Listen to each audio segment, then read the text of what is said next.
بسم اللہ الرحمن الرحیم۔ السلام علیکم ورحمۃ اللہ وبرکاتہ۔ معزز حاضرین اکرام، بزرگان قوم اور ملت، میری عزت دار ماں اور بہنوں، غیور نوجوان ساتھیوں، آپ تمام کا بہت شکریہ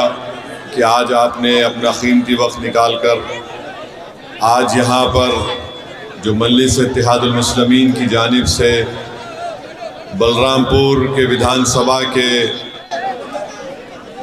عوام الناس اور خاص طور سے ووٹرز سے اظہار تشکر کرنے کے لیے آج کی اس میٹنگ کو منعقد کیا گیا ہے۔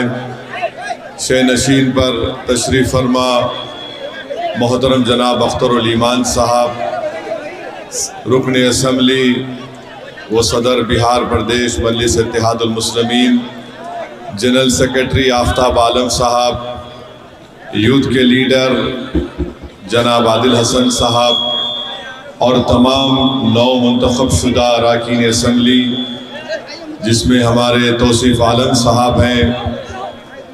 سرور عالم صاحب ہیں، غلام سرور صاحب ہیں،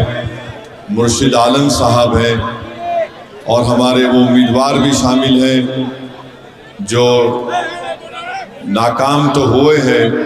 مگر ان کے حوصلے اور عزم اور وہ آج بھی ان کے حوصلے اونچے ہیں۔ میں آپ تمام کا شکریہ ادا کرتا ہوں، خاص طور سے بلرام پور کی عوام کا،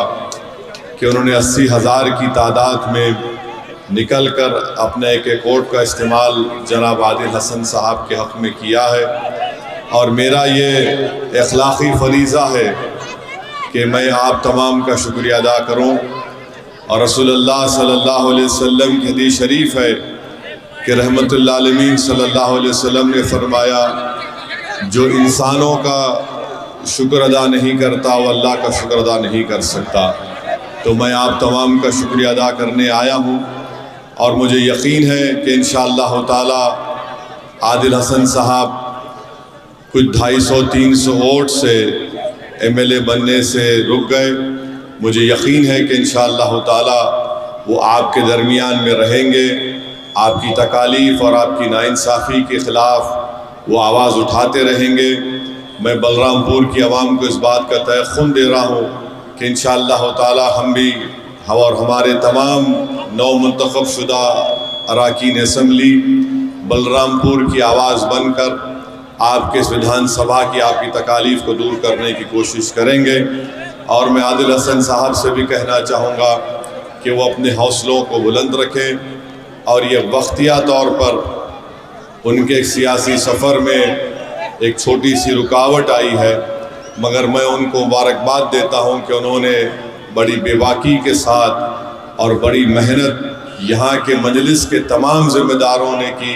میں ان کا بھی شکریہ ادا کرتا ہوں، آپ تمام کا شکریہ ادا کرتا ہوں، اور میں نے جو وعدہ آپ سے کیا ہے کہ ہم مجلس اتحاد المسلمین کی شروعات سیمانچل سے کیے تھے، تو سیمانچل کی لڑائی یہ ہماری لڑائی ہے۔ جب تک اسد الدین اویسی زندہ رہے گا اور مجلس اتحاد المسلمین کا پرچم اٹھا کر سیمانچل کی جنتا چلتے رہے گی، سیمانچل ترقی کرتا جائے گا، سیمانچل سے ناانصافی کا خاتمہ ہوگا۔ اور انشاءاللہ آپ دیکھیں گے کہ ہمارے یہ 5 ودھائک رکن اسمبلی بہار کی ودھان سبھا کے در و دیوار کو ہلا کے رکھ دیں گے سیمانچل کے انصاف کے لیے لڑنے کے لیے، اور انشاءاللہ تعالی یہاں پر ایک نئے دور کا آغاز ہوگا۔ میں پھر سے آپ تمام لوگوں کا بہت بہت شکریہ ادا کرتا ہوں، اور انشاءاللہ تعالی میں آتا رہا اور آتا رہوں گا، یہ کہہ کر میں آپ سے اجازت چاہتا ہوں۔ اللہ سبحانہ و تعالی آپ تمام کی کوششوں کو قبول کرے، اور انشاءاللہ تعالی جو لوگ کہہ رہے تھے کہ یہ ہمارا لال قلعہ ہے، ہم نے بتا دیا کہ ہمارے ہرے کے سامنے کوئی لال نہیں ٹھہر سکتا۔ السلام علیکم ورحمۃ اللہ وبرکاتہ۔